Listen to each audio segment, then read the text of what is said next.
زونواس هغه مالون پاچا چې د الله جل جلاله مخلص بندگان وسوځول او هغوی ته د ځمکې پر سر جهنم جوړ کړ.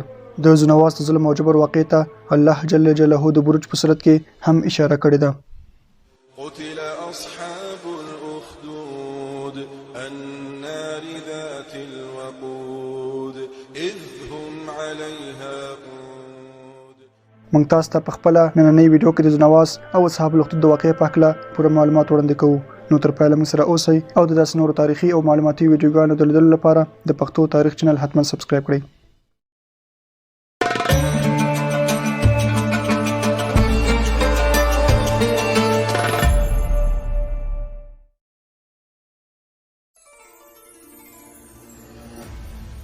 د ان حضرت صلی الله علیه وسلم د ولادت څخه شپږ څلوېښت کاله مخکې په 540 میلادي کال کې د اصحاب الاخدود غمیزه واقع شوه. د دې واقعې بیان داس دی چې د یمن پادشاه چې زونواس نومېده ډېر یو کلک متعصب یهودي و.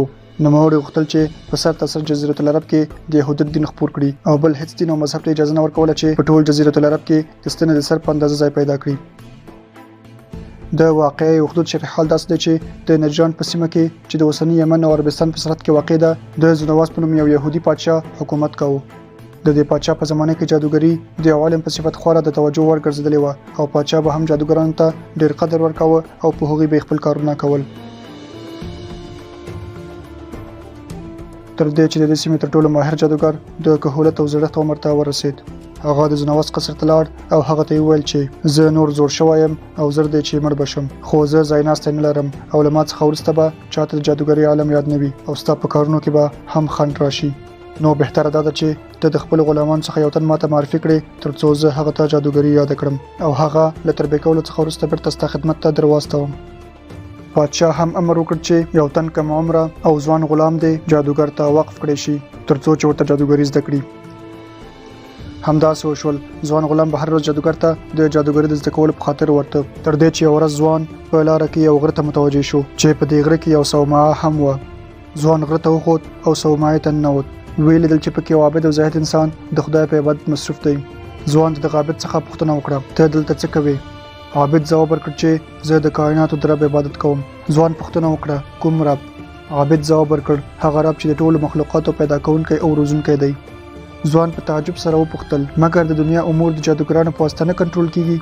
عابد ځواب ورکړ هرګز نه. ځوان وویل مګر ټول خلک په دې عقیده دي چې ټول کارونه د جادوګرانو لخوا اداره کیږي. عابد دې ځوان ته وویل چې ته هر ورځ دې صومعې ته راځه، زه به تا ته د حقیقي رب په هکله درس درکوم او تا ته به د هستۍ اصلي مالک در وپېژنم. ځوان دغه عابد ته وویل چې فعلا خو زه د پاچا لخوا موظف شوی یم چې جادوګر ته ورشم او جادو زده کړم، نو نشم کولی چې ستا خوا ته راشم. دغه سپین ږیري عابد ورته وویل چې ته هم جادوګر ته ورځه او هم ما ته راځه. که جادوګر درڅخه پوښتنه وکړه چې ولې دې ناوخته کړه نو ورته ووایه چې کور کې مې مور او پلار ایثار کړم، او که مور او پلار درڅخه پوښتنه وکړه نو ورته ووایه چې جادوګر ایثار کړم. همداسې وشول.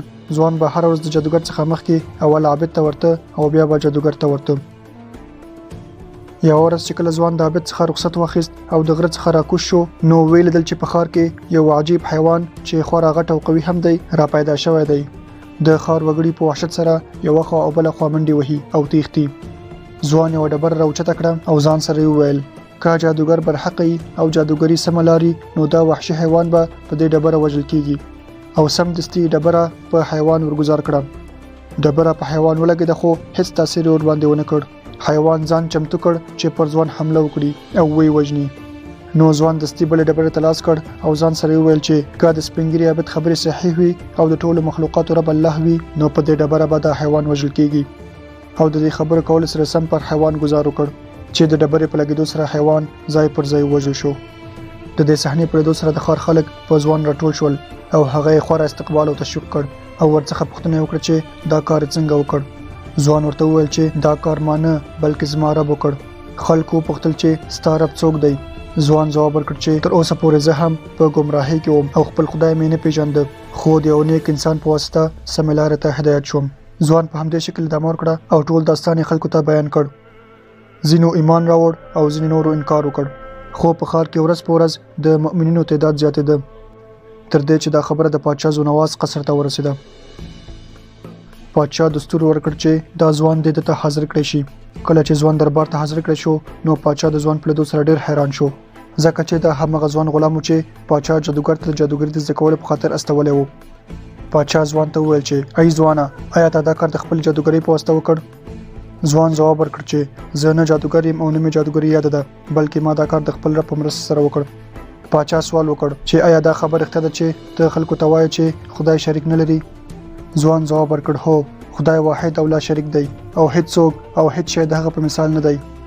پادشاه په غوسه شو او په جګ اواز سره وویل چې ته زموږ له دین څخه کافر شوی او باید ووژلی شي. هماغه چې د پادشاه زونواز په امر ځوان په بندیخانه کې بندي کړی شو. په بندیخانه کې ډیر وخت نو تر کړی چې لیوړون بل بندي سره چې په همدې زندان کې ومخ شو. ځوان د غړون ته وویل زه یو داسې رب پیژنم چې کچېره په هغه ایمان راوړي او لزړه تله یې ومني نو لره نه ده چې ستا سترګې به هم بنا کړي. ړوند په الله جل جلاله ایمان راوړ نو ځوان هم د ړوند د بینایي لپاره دعا وکړه نو سمدستي د ړوند سترګې بنا شوې او هر څه یې ولیدل. کله چې دا خبر خلکو ته ورسید نو ډلې ډلې به زندان ته ځوان ته راتلل او خپل مشکلات به یې ورته ویل او بیرته په داسې حال کې له زندان څخه وتل چې په الله جل جلاله به ایمان راوړی و. کله چې د پادشاه افراد له دې موضوع څخه خبر شول نو پادشاه زونواز ته یې وویل که چیرې دا حالت همداسې روان وي نو ستا ټول رعیت به د ځوان په خدای ایمان راوړي او ستا پادشاهي ته به زیان ورسیږي، نو که هر څومره زر کېږي نو باید ځوان ووژلی شي. پادشاه هم داسې وکړل. ځوان له بندیخانې څخه راوویست، خپلو عسکرو ته امر وکړ چې ځوان د له ځان سره غره ته وخیژول شي او له غره څخه د لاندې راوغورځول شي تر څو مړ شي. کله چې د پادشاه عسکر ځوان غره ته بوت تر څو لاندې راوغورځوي نو د ځوان پر ضد د پادشاه ټول عسکر له غره څخه راولوېدل او مړه شول او ځوان سالم پاتې شو. ځوان بیرته د پادشاه حضور ته راوستل شو. زونواز پادشاه ځوان ته وویل زه پوهېږم چې ته یو لوی جادوګر یې، که چیرې دلته زموږ تر مخ یو جادوګري وکړه نو د پادشاهي خاص شخص به دې وګرځوم. ځوان ورته وویل زه نه جادوګر یم او نه مې جادوګري یاده ده، زه یوازې د الله جل جلاله عبادت کوونکی یم. پادشاه بیا په قهر شو او امر وکړ چې ځوان دې په سیند کې ډوب کړی شي. د پادشاه عسکر ځوان سیند ته بوت تر څو یې غرق کړي، خو د دې پر ځای چې ځوان په اوبو کې ډوب کړی شي د پادشاه ټول عسکر غرق شول او ځوان بیا سالم پاتې شو. ځوان بیا د پادشاه زونواز حضور ته راوستل شو. پادشاه بیا له ځوان څخه خپله پخوانۍ غوښتنه وکړه او ځوان هم صرف هماغه یو پخوانی ځواب ورکاوه.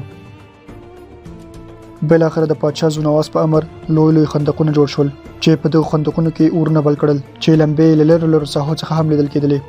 بیا ټول هغه خلک چې د ځوان په خدای ایمان راوړی و د دې خندقونو تر څنګ ودرول. ځوان هم راوسته ورته وویل که چیرې تا موږ ته د خپل وژلو طریقه راونښوده نو ټول هغه خلک چې په الله ایمان راوړی دی په دې خندقونو کې به وسوځول شي. موږ باور لرو چې ته ډېر لوی جادوګر یې. ځوان ورته وویل زه نه جادوګر یم او نه مې جادوګري یاده ده، خو که تاسې غواړئ ما ووژنئ نو چې کله مو غشی زما په طرف ګزاراوه نو په تیز اواز سره به ووایئ چې بسم رب هذا الغلام، یعنې په نامه د رب دغه غلام. همداسې وشول، خو کله چې غشی د ځوان په طرف وشته نو په ټیټ اواز سره وویل چې په نامه د رب دغه غلام، نو غشی په ځوان ونه لګید. پادشاه په قهر شو او ځوان ته وویل غشی خو پر تا ونه لګید، تا خو موږ ته دروغ وویل. ځوان بیا ورته وویل که تاسو غواړئ چې ما ووژنئ نو په تیز اواز سره باید ووایئ چې په نامه د رب دغه غلام، تر څو چې دغه ټول خلک چې دلته حضور لري باید دغه اواز واوري. پادشاه همداسې وکړل. کله چې غشی وشته په تیز غږ سره یې وویل چې بسم رب هذا الغلام، یعنې په نامه د رب دغه غلام. غشی لاړ او پر ځوان ولګید او شهید شو. کله چې شاوخوا خلکو دغه صحنه ولیدله نو د ځوان پر خدای ایمان نور هم قوي شو او په لوړو اوازونو سره هر خوا چیغې جوړې شوې چې آمنا برب هذا الغلام، یعنې ایمان لرو په رب دغه غلام. کله چې پادشاه د هر څه ولیدل نو امر یې وکړ چې که هر څوک د ځوان په خدای ایمان لري دغه خندقونو ته یې وغورځوئ تر څو د دې خندقونو په ورونو کې وسوځول شي او مړه شي. نو په دې ترتیب ټول هغه خلک چې په الله جل جلاله ایمان درلود خندقونو ته واچول شول. په همدې محل کې یو ښځه چې په غېږ کې څو میاشتنی ماشوم هم و د خپل وړوکي ماشوم په خاطر ورته د غورځېدو څخه په شا شوه. ښځه د شاته تلو په محل کې وه چې په غېږ کې ورته د څو میاشتو ماشوم وویل اما اصبر فانک علی الحق، یعنې مورې صبر وکړه اور ته ځان وغورځوه ځکه چې ته په حق یې. نو ښځې هم ځان اور ته وغورځو خو د الله جل جلاله له وحدانیت څخه په شا نه شوه. په دې ترتیب سره د هغه سره ټول مؤمنین په اور وسوځول شول. خو د دوی له جملې څخه یو کس وشو کولی چې ځان د روم پاچا قیصر ته ورسوي او هغه ته د یهودي پاچا زونواز او د اصحاب الاخدود داستان بیان کړ. قیصر د حبشې پاچا ته لیک واستاوه او هغه ته امر وکړ چې د نجران پاچا زونواز په طرف دی یو لښکر واستوي او هغه د هلاک کړي. د حبشې پادشاه د ابرهه په مشرۍ یو ستر لښکر د ذونواس پر لور واستاوه او هغه یې هلاک کړ. اما د کلونو په تیریدو سره ابرهه هم ظلم ته مخه کړه او یو جابر او ظالم پادشاه ورڅخه جوړ شو تر هغه چې ابرهه د مکې د ورانولو تصمیم ونیو او الله جل جلاله هغه هم په عذاب مبتلا کړ او د ابابیل په واسطه یې هلاک کړ چې موږ به د اصحاب فیل مکمله واقعه په خپل راتلونکي ویډیو کې تاسو ته بیان کړو. په روایتو کې راځي چې د حضرت عمر د خلافت په دوران کې اصحاب یو ځای کېندلو چې ناګهان له کېندلو څخه وروسته یو جسد وموندل شو. جسد کاملا تازه او خورا خوشبويي ورڅخه تله. دا جسد په داسې حال کې وموندل شو چې په خپل خلاص خپل سینه نیولې و. صحابه کرامو چې لاس د سینې څخه لرې کړ نو وینې ورڅخه بهیدل شروع کړل. اصحاب لاس بیرته د وینې پر ځای ورته کېښود او هغه یې خاورو ته وسپاره. کله چې دا قصه مدینه منوره ته ورسېده او حضرت عمر واورېده نو ویل چې دا همغه د اخدود د واقع ځوان وو. الله جل جلاله دې هغه په جنتونو ونازوي او موږ دې الله جل جلاله په جنت کې سره یو ځای کړي.